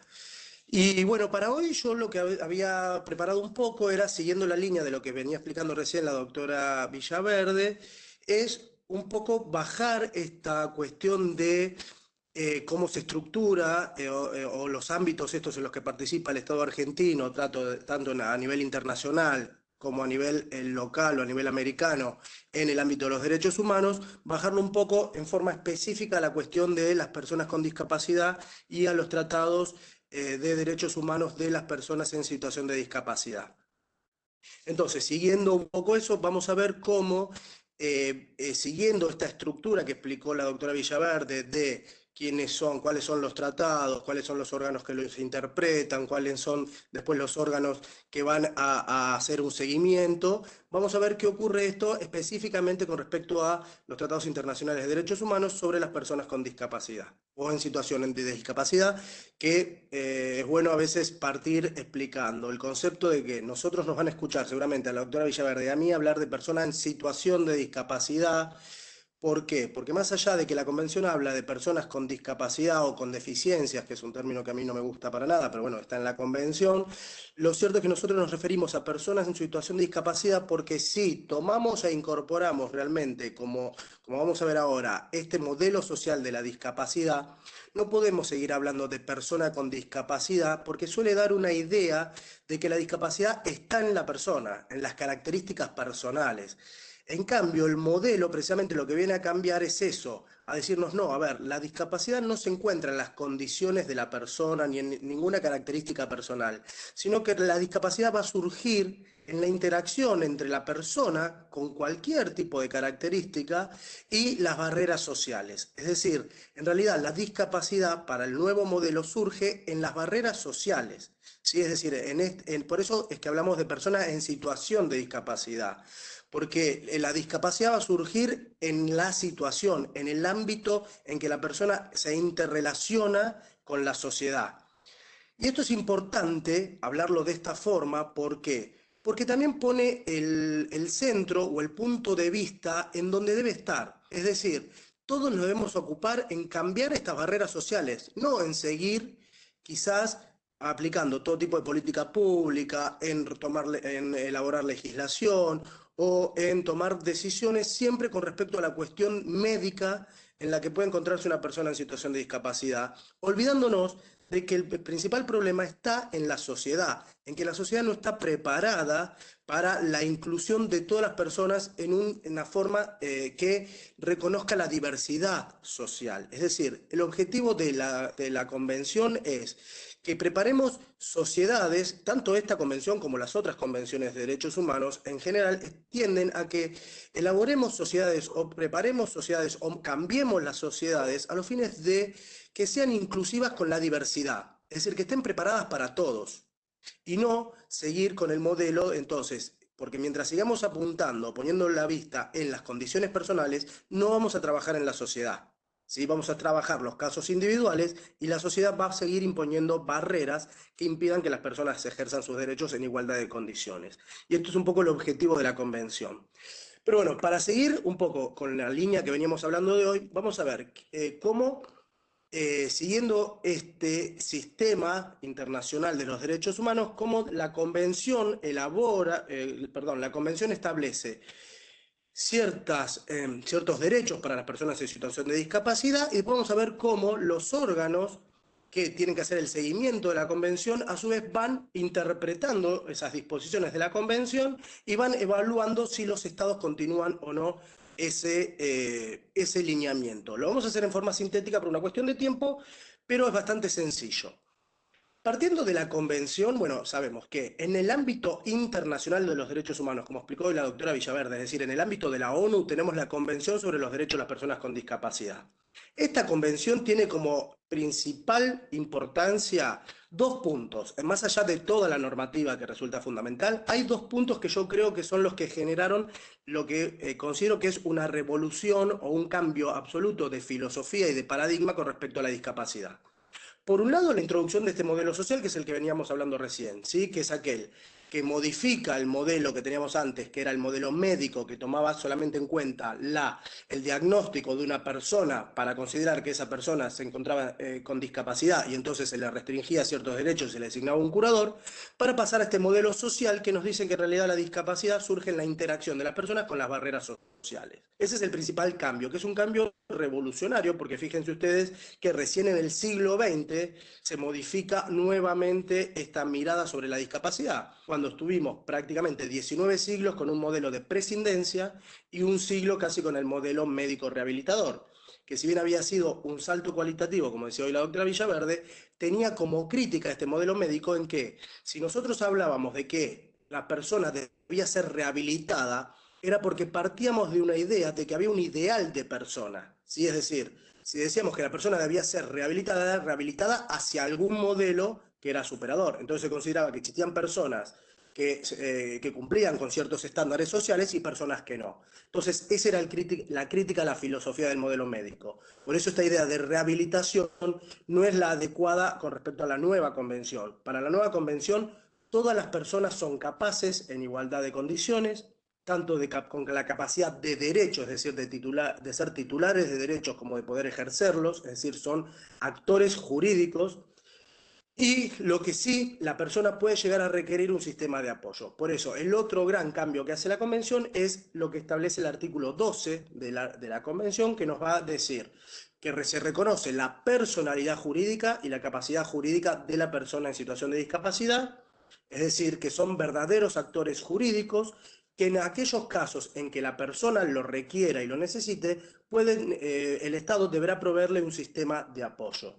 Este sistema de apoyo, a diferencia del modelo anterior, no es un sistema de representación, sino que va a ser un sistema de asistencia, acompañamiento, colaboración, a los fines de que la propia persona tome las decisiones y que la propia persona actúe en derecho. ¿Sí? Que esto es lo que yo creo que cuesta todavía terminar de incorporar, sobre todo en el ámbito jurídico. ¿Por qué? Porque acá va a haber un retroceso con respecto a la nueva legislación del Código Civil y Comercial, que por eso vamos a ver un poco cómo funciona el sistema internacional con respecto incluso a nuestra legislación actual.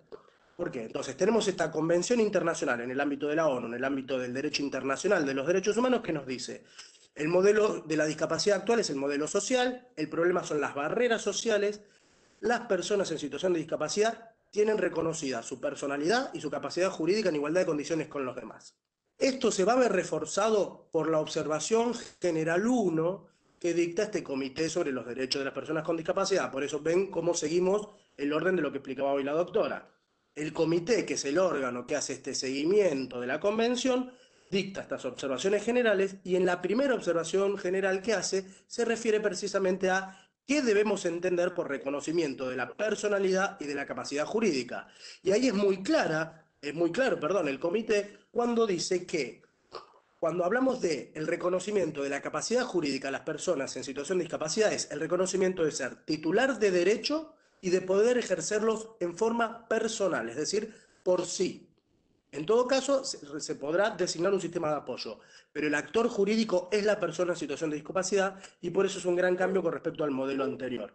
Fíjense que a partir del párrafo 11, ¿sí?, de la observación general, van a encontrar específicamente cuando el comité habla con relación a esta capacidad en derecho que tienen las personas. Y nos va a decir: la capacidad jurídica de actuar de pleno derecho reconoce que la persona es un actor jurídico que puede realizar actos con efectos jurídicos.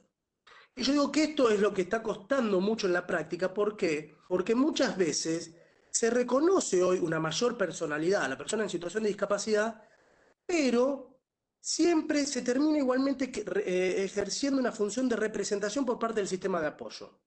Muchas veces se sigue igualmente, se designa un sistema de apoyo, pero en muchos casos es solamente un cambio de nombre porque se le está dando muchas facultades de representación, y entonces en definitiva cambiamos el nombre curador por sistema de apoyo, pero no estamos incorporando definitivamente este modelo. En este modelo, la persona es la que ejerce el acto jurídico, ¿sí? Es decir, la persona en situación de discapacidad es la que va a ejercer el acto jurídico con la asistencia del apoyo. Pero tendríamos que evitar, o por lo menos en el ámbito de la Convención no se reconoce, la facultad de representación del sistema de apoyo, porque si no volvemos al sistema de la curatela, donde el curador representaba y el acto entonces lo terminaba realizando el curador y no la persona en situación de discapacidad. Entonces, fíjense que en el párrafo 13, en esto es muy claro también el comité, dice que cuando se considera que una persona tiene aptitud deficiente para adoptar decisiones, a menudo, como consecuencia de una discapacidad cognitivo-psicosocial, se le retira la capacidad jurídica para adoptar una decisión. Es decir, dice, muchas veces cuando se observa que una persona tiene una discapacidad cognitivo-psicosocial, no se toma en cuenta la que puede tomar decisiones por sí. Entonces, se le retira la capacidad jurídica. Se decide simplemente en función, o bien a un diagnóstico, es decir, criterio basado en la condición, o bien porque se considera que puede adoptar una decisión con consecuencias negativas, es decir, un criterio basado en los resultados, o cuando se considera que la aptitud de la persona para adoptar decisiones es deficiente, es decir, un criterio funcional. Y en base a esto dice, en todos estos criterios, la discapacidad de la persona para adoptar decisiones se consideran motivos legítimos para negarle la capacidad jurídica y rebajar su condición. El artículo 12 en ningún momento permite negar la capacidad jurídica de ese modo discriminatorio, sino que exige que se proporcione apoyo en su ejercicio. Es decir, esto que un poco también hoy introdujo la doctora, esta idea de seguir protegiendo a la persona en situación de discapacidad por considerar que puede llegar a tomar decisiones equivocadas, que no puede tomar la decisión, etcétera, y entonces seguimos otorgando facultades de representación al apoyo. No es así, el sistema es a la inversa. La persona tiene que ejercer el acto, primero tomar su decisión, ejercer el acto, si lo necesita con un sistema de apoyo, pero siempre se debe tomar en cuenta la decisión de la persona, también basado en otro principio que es el de la dignidad del riesgo. Es decir, cuando se elaboró la convención se hizo mucho hincapié en esta idea de dignidad del riesgo, que significa que las personas en situación de discapacidad pueden también sufrir riesgo como lo hacemos todos los demás. Eso hacia la propia dignidad de la persona. Todos corremos riesgos cuando hacemos actos jurídicos. Todos podemos ser objeto de realizar un acto jurídico que nos salga mal. ¿Sí? Cuando hay una persona en situación de discapacidad, la idea es que, bueno, tenga un sistema de apoyo que lo asista, que colabore, pero la decisión la toma la persona basándose también en la posibilidad de correr un riesgo, porque hace a su dignidad. ¿Sí? Este es el modelo nuevo de la Convención y por eso es tan importante esta observación general. Entonces tenemos la Convención que nos dice el modelo social, el reconocimiento de la personalidad y capacidad jurídica, esta observación general que refuerza esta idea de capacidad jurídica diciendo, ojo, cuando hablamos de reconocimiento de la capacidad jurídica es capacidad de derecho y de hecho, ¿sí? Por sí, con asistencia, pero por sí. Y después vamos a tener que, bueno, ¿qué pasó cuando esto se bajó al Código Civil y Comercial?